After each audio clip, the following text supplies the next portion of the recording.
На колешке, ја се јавив за реплика во врска со вашиот говор и го истакнувам повторно мојот став, кој што мислам дека во најголемиот дел од колегите во оваа сала наидува на одобрување и во говорењето општо кога се среќаваме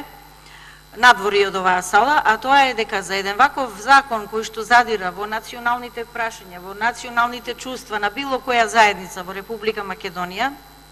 во најмала рака требаше да бидат консултирани сите етнички заедници, да се постигнеше широк консензус за вака важно стратешко значење за Република Македонија. Бидејќи тоа не се случи, јас во мојот говор побарав да се повлече овој закон, да се седне и сите етнички заедници со своите представници, бидејќи овдека ние во претходниот период имавме за многу помали од суштина значења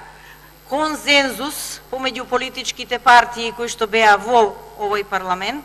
меѓутоа за вака значајно прашање кој што задира во чувствата на сите, треба да имаме и консензус и од оние политички партии и политички представници кои што не се представени во парламентот на Република Македонија.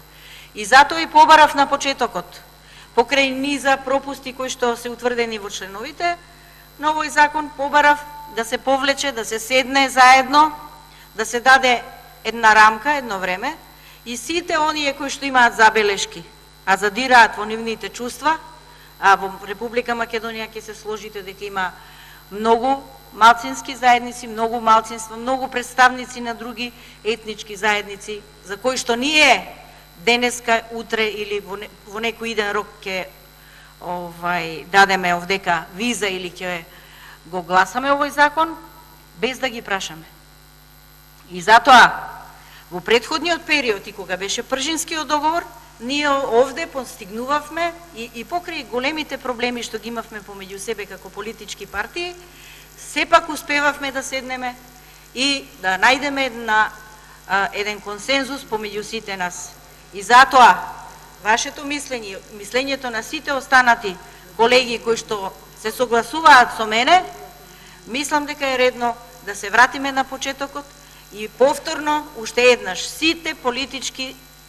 партии и политички групации кои што се во Република Македонија да седнат и да го изработат добро овој закон. А јас можам само да ви честитам, една од ретките жени кои што ќе се борат за градоначалник и мислам дека Македонија заслужува да го добие жена градоначалник на Гостивар како едно од најважните стратешки места во Република Македонија.